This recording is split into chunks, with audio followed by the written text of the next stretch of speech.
Welcome back to the shop. I'm Kirk Anderson. Now this week's project is a little different than what I've been doing. The projects so far have basically all dealt with the shop. This one has nothing at all to do with the shop. It's a cat enclosure. Now when I designed this enclosure, I designed it so the cats could come and go as they please because it's connected through a pet door in the window. I want to thank everybody for watching this video and give it a like, and remember, subscribe to my channel if you haven't already. Now, without any further ado, let's get into this special build for the kitties. Well, I started the project by making an insert for the window where the pet door and also an exhaust for a portable AC unit I have will go. Now I did paint it to protect it a bit, and there it is in the window. Next, I built the base where the enclosure will sit. This is made out of 3/4 inch sheathing plywood that I treated for rot resistance. And I'm framing it with pressure treated 2x4s. To attach the 2x4s, I'm using construction adhesive. Now for a nice tight bond, I clamped the 2x4s to the plywood, and then I'll pre-drill and drive some screws in. Well, the base was real simple, and there it is, ready for the enclosure to be put on it.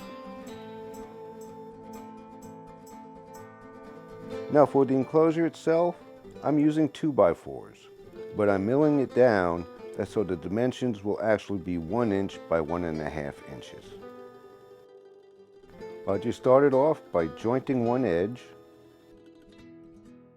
and then I brought it over to the planer to make the other end parallel and to mill it down to the dimensions I wanted, which is 1 inch. And then it was on to the table saw to cut it down to the final width of 1.5 inches. To create the 1 by 1.5 inch boards I'm using for the project.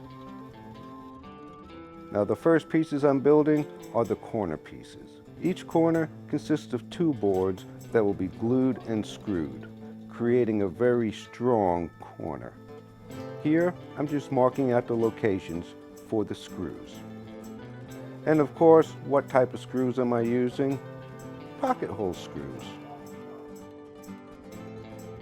Now to assemble, of course I put glue on there, and then I clamped them down, and then drove the pocket hole screws in. And I am using exterior grade pocket screws.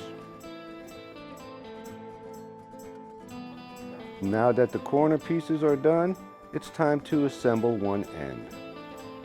A bit of glue on the end, and then these pieces also have 1 pocket hole screw to secure them in place. To ensure that the joint is nice and tight, I'm just going to clamp it down before driving in the screws.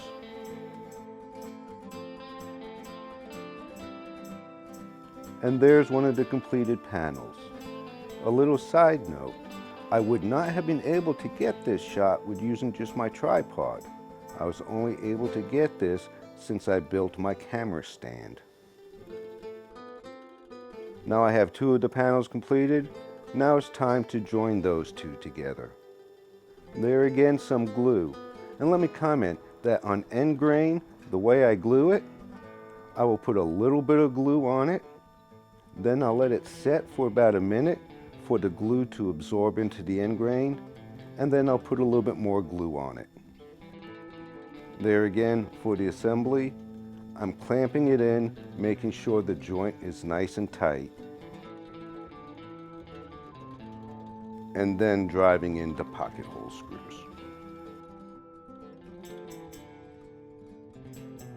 Now this is a cat enclosure, and the cats need a place to sit.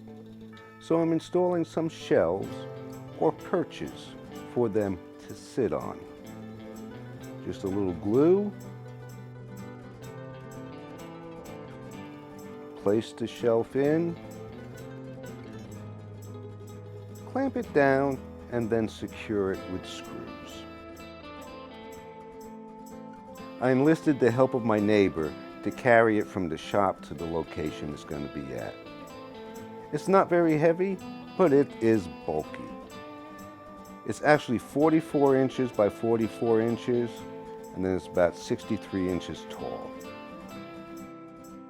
Once I got it on location, it's just 2x4s that are pine, so it needs protection. And what I'm using is Thompson Water Seal Stain. Now for the floor, I actually had some indoor-outdoor carpet tiles that I've had for years. This was the perfect project to use them up on.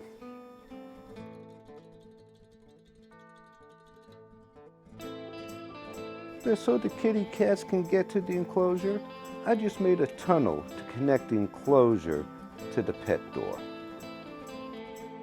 And then to protect their soft paws, I just put some of the carpet tile in the tunnel.